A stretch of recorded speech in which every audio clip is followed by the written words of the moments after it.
हमारे लिए तीन चीजें सबसे इंपॉर्टेंट होती है। पहली चीज, वो दिखने में अच्छा खूबसूरत दिखाई देना चाहिए। दूसरी चीज, इस्तेमाल में आपको बहुत ही आसानी होनी चाहिए। और तीसरी चीज, एक बार अगर आपने किचन रूम बनवा लिया तो बार बार उसमें चेंज करने की आवश्यकता नहीं होनी चाहिए। अब ये जो किचन रूम होता है, इसे बनाने के लिए हम अच्छा खासा पैसा खर्च कर देते हैं। अब ये कोई भी नहीं चाहेगा कि इतना पैसा खर्च करने के बाद उसे किचन रूम का इस्तेमाल करने में दिक्कत हो और उसका किचन दिखने में अच्छा न दिखाई दे। पर कुछ ऐसे इंपॉर्टेंट पॉइंट होते हैं जो कि लोग अक्सर ही भूल जाते हैं और इन गलतियों की वजह से उनके किचन का लुक खराब हो जाता है और किचन का इस्तेमाल करने में भी परेशानी होती है। और इतना सारा पैसा खर्च करने का क्या फायदा हुआ जब आपको ऐसी दिक्कतों का सामना करना पड़े। तो अगर आप इन चीजों से बचना चाहते हो तो इस वीडियो में बताए हुए सभी इंपॉर्टेंट पॉइंट को आपको ध्यानपूर्वक सुनना है और इन गलतियों को आपको कभी भी आपके किचन में नहीं दोहराना है, क्योंकि एक बार जो चीजें आप किचन रूम में बनवा लेते हैं तो उन्हें बार बार चेंज करवाना बहुत ही मुश्किल और खर्चीला साबित होता है। तो यहाँ पर हम बात करते हैं सबसे पहले मिस्टेक की, जो कि किचन काउंटर टॉप के रिलेटेड है। जैसा कि आपको पता होगा,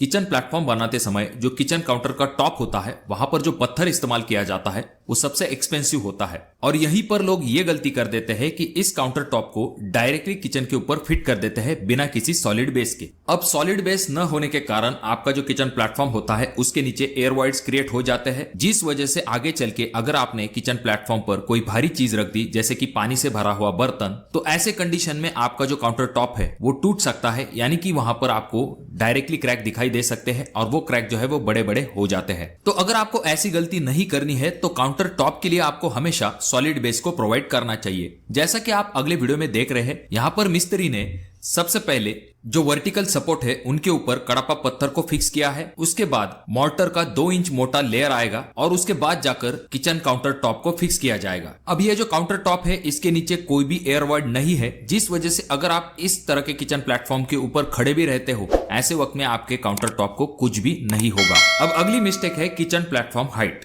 अब न जाने दिन भर में कितनी बार किचन प्लेटफॉर्म का इस्तेमाल होता है, कुकिंग करते समय, बर्तन धोते समय।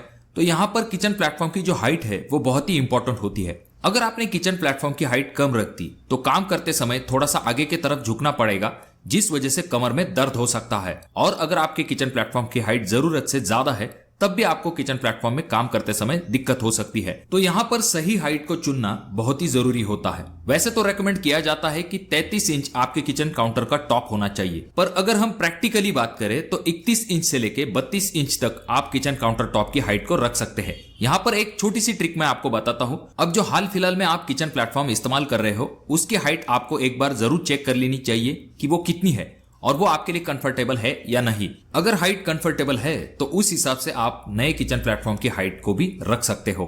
अब अगली जो मिस्टेक है वो आपके किचन सिंक और हॉब के रिलेटेड है। अब यहाँ पर लोग गलती ये कर देते हैं कि उनका किचन सिंक और गैस स्टोव, इन दोनों के बीच में ज्यादा डिस्टेंस रखते हैं। जैसे कि आपको पता होगा, कुकिंग करते समय आपको बार बार किचन सिंक की आवश्यकता हो सकती है। तो इसीलिए अगर इन दोनों के बीच में ज्यादा डिस्टेंस हो जाता है, या फिर अगर आपने एल शेप किचन काउंटर बनाया है, एक साइड में आपका गैस स्टोव आ रहा है, दूसरे साइड में आपका किचन सिंक आ रहा है, तो ये आपके लिए कुकिंग करते समय बहुत ही असुविधाजनक होता है। तो इस मिस्टेक से बचने के लिए आपको किचन सिंक और हॉब, इन दोनों के बीच में एक प्रॉपर डिस्टेंस मेंटेन रखना चाहिए। जैसा कि आप अगले वीडियो में देख रहे हैं, यहाँ पर लेफ्ट हैंड साइड में किचन सिंक को प्रोवाइड किया गया है और उसके कुछ ही दूरी पर हॉब को प्रोवाइड किया गया है। ये एक एकदम कंफर्टेबल पोजीशन होती है, इसकी वजह से आपको कुकिंग करते समय कोई भी दिक्कत नहीं होगी। तो अब किचन सिंक के बारे में बात ही कर रहे हैं तो जान लेते हैं रूहे कंपनी के बारे में। तो किचन और बाथरूम फिटिंग के सेगमेंट में ये इंडिया का fastest growing direct to customer brand है। तो पहले हम रूहे कंपनी द्वारा बनाए हुए इस चमचमाते हुए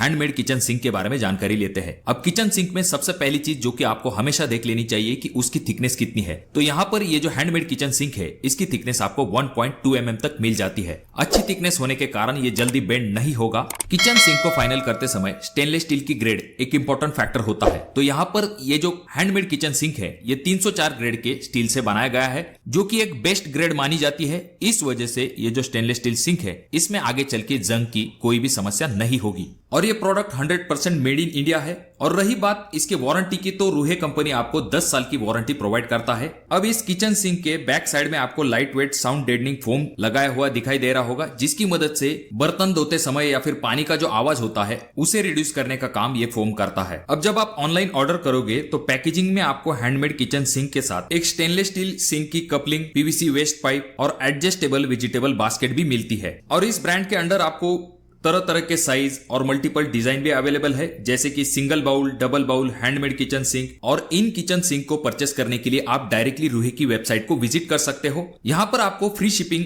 अक्रॉस इंडिया मिलती है और यहाँ पर आपको 5% डिस्काउंट भी मिलेगा अगर आपकी ऑर्डर 20,000 से ज्यादा है। यहाँ पर रूहे ब्रांड आपको इजी रिटर्न पॉलिसी भी प्रोवाइड करती है, जिससे कि अगर आपको प्रोडक्ट पसंद ना आए तो आप 30 दिनों के अंदर इसे रिटर्न कर सकते हो। तो देर किस बात की, डिस्क्रिप्शन बॉक्स में लिंक दी है, तो उस लिंक को क्लिक करने के बाद आप अपने किचन के लिए किचन सिंक को परचेस कर सकते हो।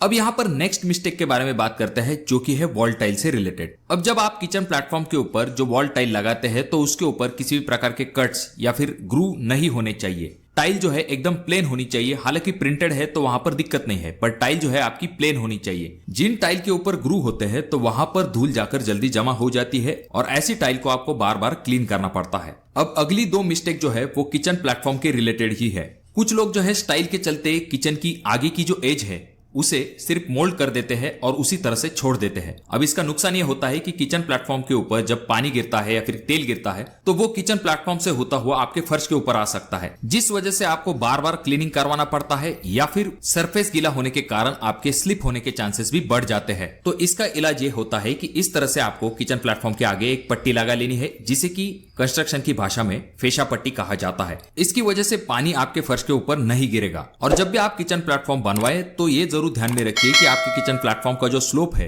वो हल्का सा आपके किचन सिंक के तरफ होना चाहिए। इससे आपको क्लीनिंग करने में भी आसानी होती है और अगर गलती से पानी किचन प्लेटफॉर्म पर गिर भी जाता है तो वो सिंक के तरफ बहता है। अब यहाँ पर अगली मिस्टेक शटर के रिलेटेड है। पैसे बचाने के चक्कर में लोग कम दाम में शटर को बनवा लेते हैं, जहां पर MDF बोर्ड, पार्टिकल बोर्ड ऐसी चीजों का इस्तेमाल किया जाता है, जो कि बिल्कुल भी लॉन्ग लाइफ नहीं होते हैं और आगे चल के खराब हो जाते हैं। तो इसीलिए जब भी आप शटर बनवाने वाले हैं तो मरीन ग्रेड के प्लाईवुड का इस्तेमाल कीजिए, जो कि लॉन्ग लाइफ होते हैं और पानी का इनके ऊपर जल्दी असर नहीं होता है। और जहां पर आप किचन प्लेटफॉर्म बनाने वाले हैं तो उस किचन प्लेटफॉर्म के नीचे की जो फर्श है उसकी लेवल रेगुलर फर्श की लेवल से थोड़ी सी ऊंची होनी चाहिए, 5 से लेकर 10 mm तक। इसका फायदा यह होता है कि क्लीनिंग करते समय आपके किचन प्लेटफॉर्म के नीचे जल्दी पानी नहीं घुसेगा। और जैसा कि हम रेगुलरली देखते हैं किचन प्लेटफॉर्म के नीचे धूल जाकर जमा होती है, उसे क्लीन करना थोड़ा सा मुश्किल होता है। तो इस ऑफसेट की वजह से जल्दी धूल वहां पर जमा नहीं होगी। और रही बात किचन प्लेटफॉर्म के लिए सबसे बेस्ट स्टोन कौन सा होता है, तो जैसे कि हमने पिछले वीडियो में कंपैरिजन करके देखा है तो ग्रेनाइट एक बेस्ट ऑप्शन आ जाता है आपके किचन प्लेटफॉर्म टॉप के लिए, क्योंकि इसके ऊपर दाग धब्बे और स्क्रैचेस जल्दी